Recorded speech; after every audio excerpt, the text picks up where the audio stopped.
This Toro mower is an absolute time capsule from the past when gasoline was less than $1 a gallon and when things were designed to last for a long time. Unfortunately, this one may be near the end of its usefulness, but I intend on saving this one so it can hopefully be useful as a piece of equipment again for someone who at least cares how they spend their money.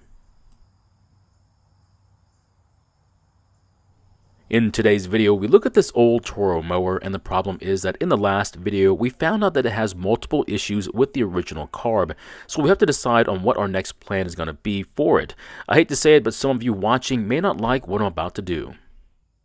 Now, I'm going to try and repair this mower, however, it may not be the exact repair you need to make to yours. We'll explore other options later in the video. Now, we're only going to mention what these other options could be. We don't have enough time to look into them, but if you need more information on these options, you're welcome to ask as many questions as you need to. If you didn't see the last installment on this mower, there should be a link at the top of the screen. That way you'll be up to date on how we got to this point on this project.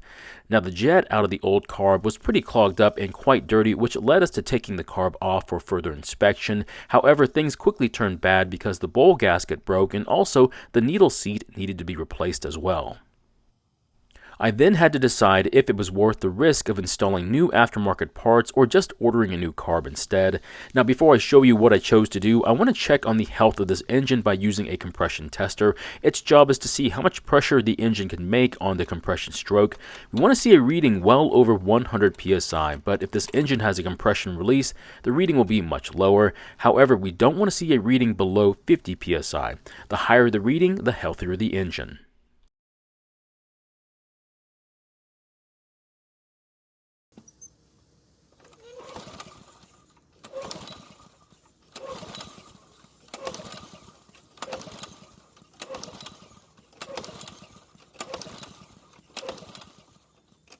So the reading is around 70 to 74 psi depending upon your viewing angle of the gauge, but what that tells me is that the engine does have a compression release and it's still healthy enough to run. Now if this was really healthy, the reading would have been closer to 100 psi. That means that investing money into new parts for this mower would be a wise choice.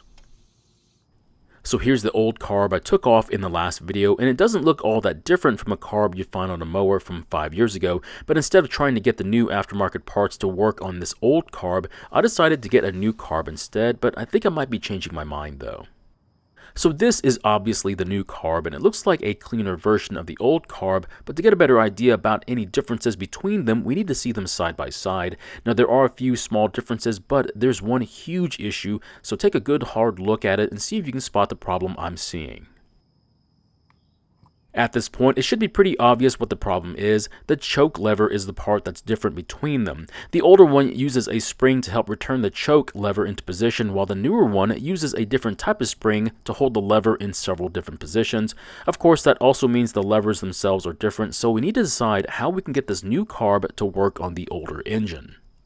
So what I've decided to do is swap the choke levers and flaps between them. Not that it matters that the old carb needs it, but I would like to keep it in one piece. Now the levers are only retained by the flaps themselves, so all we have to do is pull out the flaps and the levers should be able to come out.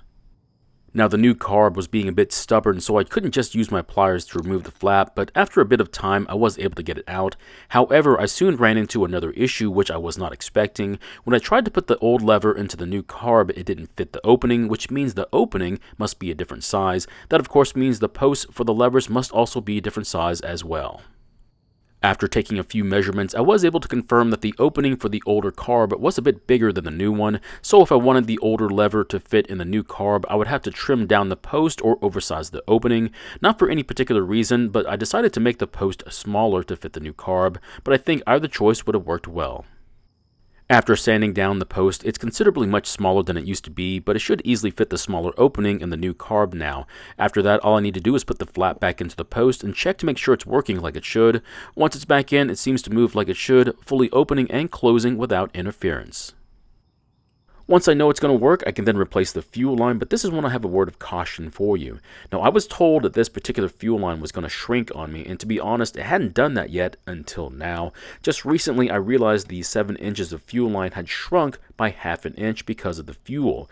The only problem is that I don't use ethanol gasoline, which means this fuel isn't very good with even 100% gasoline and should probably be avoided. So if you want some fuel line, don't buy the cheapest one you can find like I did. Instead, find one that's got at least some decent reviews, and hopefully you can avoid this kind of issue.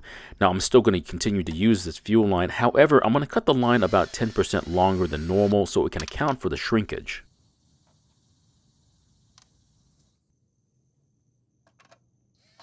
So unfortunately, the choke system is not working like it should, and I hate to say it, but it's because I made some adjustments off camera the day before. That means I need to get to the choke and throttle linkages to make more adjustments. Now, after moving the lever back and forth, it looks like I see the issue. This metal tab is supposed to work the choke lever, and it's in the wrong position. It's supposed to make contact with it, and it's not. To fix it, I'll just move the tab until it makes good contact. I think this last adjustment will do the trick, and before I forget, I want to spray some lubricant on the lever and post so it works a bit smoother. I also realize that this spring on top of the carb is now in the way of one of the arms, so I'll just remove it. After giving it another try, it looks like the choke lever is now working like it should, which means I can now continue and finish installing the new carb. As you can see, I cut the fuel line to almost the exact length it needed to be, but knowing what I know now, I should have made it a bit longer. Also, don't forget to reconnect this rubber hose to the breather tube that's right behind the fuel line. If you don't, the engine could breathe in unfiltered air, and that could cause the engine to wear out quicker. The last things we need to do is replace the fuel tank, the air filter, and finally put some fresh fuel into the tank. I don't recall if I checked the oil level and condition before our test start, but it looks okay and it's at the right level. However, I intend on changing it anyway, so I can at least be able to say I did change it in the ad if I do plan on selling it. Also, even though the air filter is in okay condition, I've got a new one ready to install once I know the mower is going to be sold. Now, the fuel I'm using is 89 octane, 100% gasoline, so it contains no ethanol.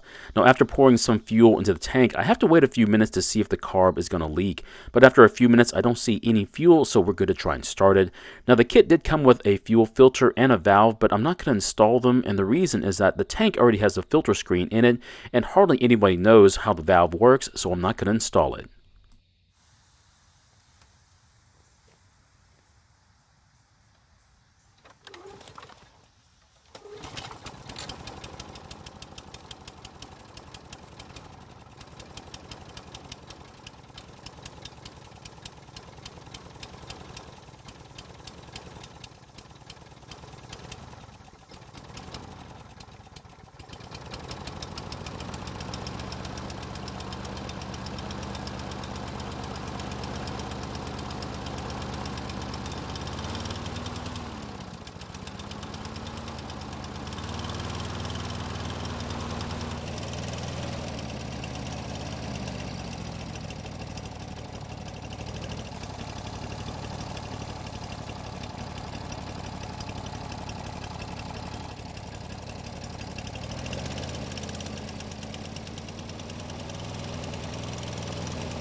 Well, it seems to start just fine, but unfortunately, it looks like we need to look at the throttle linkages to see where the throttle changes over to activate the choke. Now, if you haven't been around small engines much, these symbols may be very confusing. However, I do believe most people will understand them after a few minutes of use. Hopefully, the smoking will also clear up over time because I don't think I'll be able to sell it if it won't stop smoking. I know I didn't run it for very long, but the oil should be warm enough to do an oil change, and it looks like it's a good thing we're doing it too because the oil is darker than I thought it was. While the mower is on its side, I'm also going to remove the blade so I can sharpen it. A sharp blade will make cutting the grass a lot less stressful, and I think the lawn looks better too. If you don't want to sharpen the blade, I would consider at least replacing it. When replacing the oil, make sure you do not overfill it, otherwise you could damage the engine. I would take your time and check it repeatedly. If you do overfill it, simply tip the mower over, but do it slowly so you can empty out a few ounces at a time. Now, on a second reading, it looks like the oil is right at the full mark and maybe a hair over, but it's not enough to worry about. Now, I did make a few adjustments to the arm that anchors the spring, so I want to try and start it again and see if it made any improvements to the engine speed.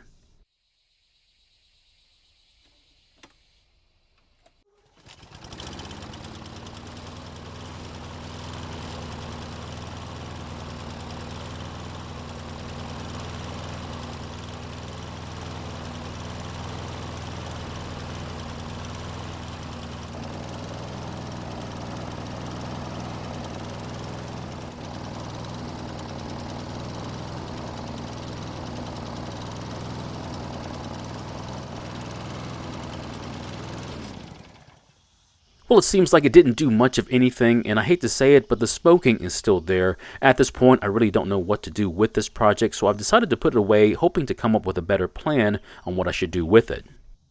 Now, I have to make some hard decisions on how much time and money I want to spend on this ancient mower. I'm really conflicted though, because I think this mower is built to a higher standard than the mowers of today. Even though it's very old, I think it's worth every bit of time and money I put into it.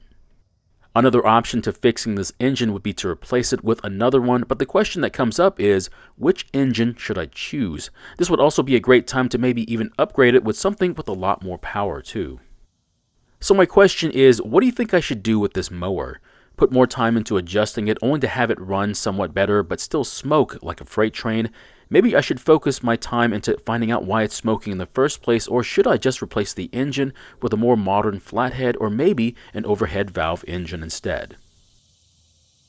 Thank you for watching. I really do appreciate your time here. Please feel free to ask me any questions about this project or your own projects, and I hope to see you in the next video.